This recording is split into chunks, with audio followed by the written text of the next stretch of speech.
I have a friend that been working at the prison on death row. You know how people be complaining about their bills or how somebody treats them and things of that nature.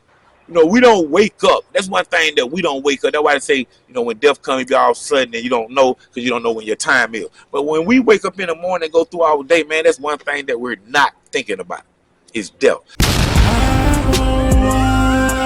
I'm trying to have some fun and maybe use my tongue. Come with me and you see. Check this out. I have a friend that been working at the prison on death row for like 15 years. You know what I'm saying? If not 20 years. You know what I'm saying? And I've been waiting, you know what I'm saying, to tell these stories, man. But just to think about, and this one thing that he, you know, like implanted in my head, man. You know how people be complaining about their bills or how somebody treats them and things of that nature. Man, he told me that like those guys that's on death row, those people don't worry about some of the things that everyday life people worry about. You know what I'm saying?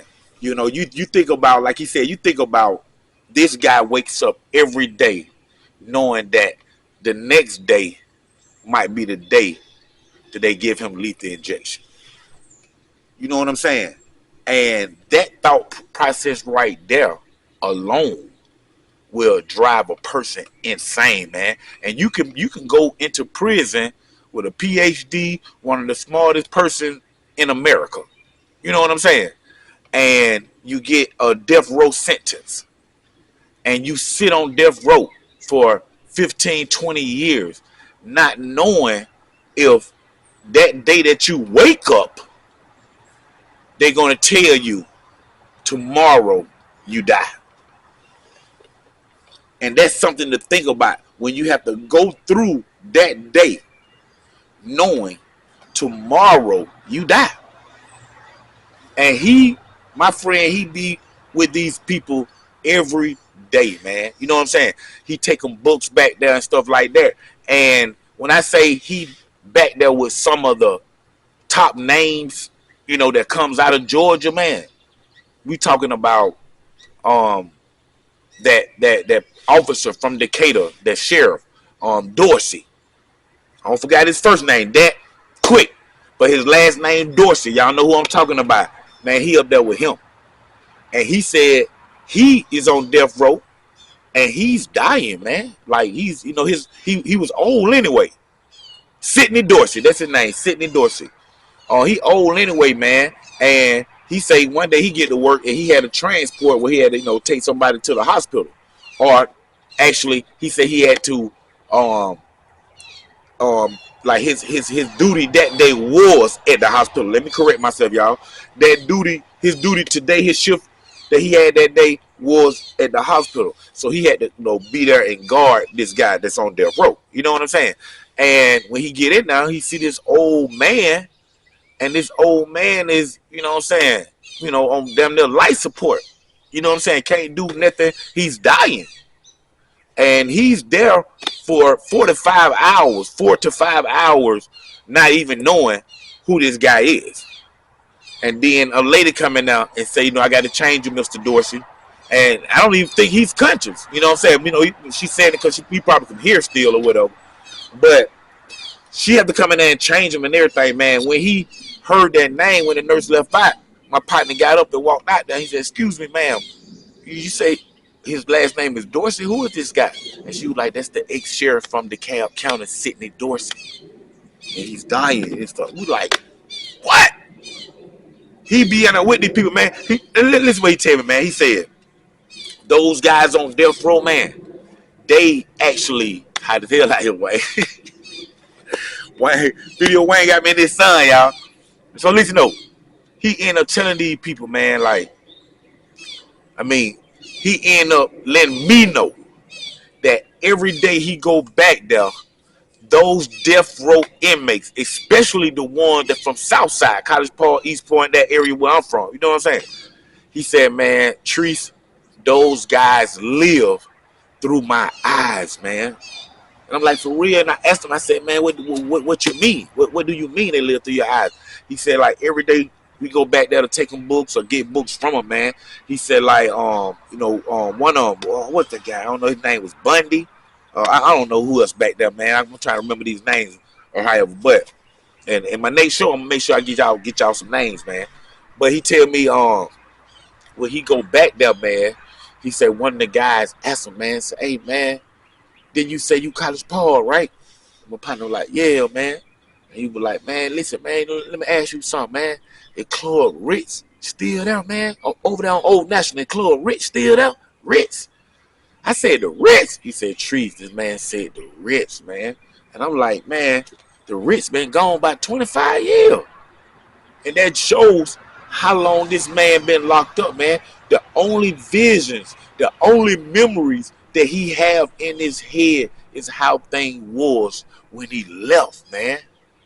You know, and they get to asking them questions about, you know, the MARTA train station and how it looks and do it run this way and all that stuff, man. And he said they just staring up at the ceiling as he telling them different things, man, just out there in their minds. This real talk, man. You got to think about it, man. We talking about death row. Right here in Georgia, man. We talking about death row. Y'all know where it's at, man. And my partner in there with these people every day, man. I even had to ask him, like, hey, man, you ain't scared for your life? Like that. He was like, Tree, man, you know, I stay prayed up for one, man. Every day I go in there. You know what I'm saying? And he like, and once I'm in there, man, you know, he was like, I just become one of them. You know what I'm saying? As much as he can be. You know what I'm saying? You know, they ask him something. He tried his best to answer the question. He tried his best to get them, get them things that they can get, little things, but they on death row, they really can't have nothing. You know what I'm saying? They don't go outside. They got that little thing, the little rec area where it's just a little square and the fence is all around you and it show you straight up. And you looking up at the ceiling. I mean, you looking up at the sky. You can see the sun, the clouds, and everything, but that's all you can see, man. You know what I'm saying? Because this building's right there. You know what I'm saying? The building's right there. So you only got this that you can see a little box. You know what I'm saying? And that's all they can see, man. For real, man. They don't even see no bird. They say birds don't even fly over that prison, man. They don't even see no birds or that, man. For real. We talking about death row inmates. That's real talk, man. And listen to this. This is one that I want my viewers to pay attention to, and I want y'all comments, man. I want to see what y'all think what's going on in this guy's mind when I tell y'all this right here. Okay. So my partner get the death row this day. He go in now. He delivering books. He picking up his books. So one of the guys in there tell him it's a fan. It's a fan right there that blowing on him or whatever. Like he's sitting right here, the fan blowing on him. My partner right there walk in. You know what I'm saying? So he tell my partner, hey man, like, could you move the fan? Cause they don't supposed to touch it. You know what I'm saying? Could you move the fan over here, man? The air, I really can't feel the air. So my partner said, okay, bet, bro, no problem, man. Boom, he moved the fan over there. He said, that's straight. He was like, no, man, move that right here, right there. My partner said he moved it right there. That's straight. He was like, nah, just push it back. So now they tilt the thing, tilt the head up. That's straight. He said, nah, okay, just slide it forward to the left there, push it up some. That's straight. He said, now, man, my partner told me everywhere he put that fan, it wasn't good for him. He said, but when the inmate on death row finally said, right there, that's it right there, leave it right there. That's perfect. He said the fan was actually back in the spot that it started from. What y'all think that was, man? Some of my friends say the inmate was messing with him. You know what I'm saying? Which, my partner who's actually doing this said, nah, they don't play. They don't even play no, however. But some of my friends still say it was a mental game that he was playing with my partner who was down, who worked at death row. Me personally, man, I feel that it was a mental thing, man. This guy been on death row over 20 years. That fan right there, he can feel it or whatever. Can't feel it, I don't know. But when he moved that fan everywhere around that damn pod, and when that guy finally said, man, it's straight right there. That's perfect. And the fan is in the exact same spot that it was started in. Me personally, I think that was a mental thing right there, man. You know what I'm saying? He thought that he couldn't feel the fan and he wanted to move. And then when he got back in that same position where it always be at anyway, he felt it. I just don't know. I want y'all to tell me what y'all opinion is. Is that a mental thing or was he messing with my partner who works down there at death row, man? That's, and I just think his mind was gone, man, because, when you facing something like that, man, you know what I'm saying? We already have everything that we face with out here. And, we don't wake up. That's one thing that we don't wake up. That's why I say, when death comes, you all of a sudden and you don't know because you don't know when your time is. But when we wake up in the morning and go through our day, man, that's one thing that we're not thinking about is death. And when I say we, meaning like 98% of the people on this planet, I fall in that 2% because I think about that shit all the time. I be praying. I had to pray it up out my head. You know what I'm saying? But we don't wake up going through our day thinking about death. Those guys on death row wake up to death, man. And nobody out here in reality land, TV land, or whatever, nobody out here knows how that feels. That's one thing. And the second thing is, until you get it, you won't understand none of them.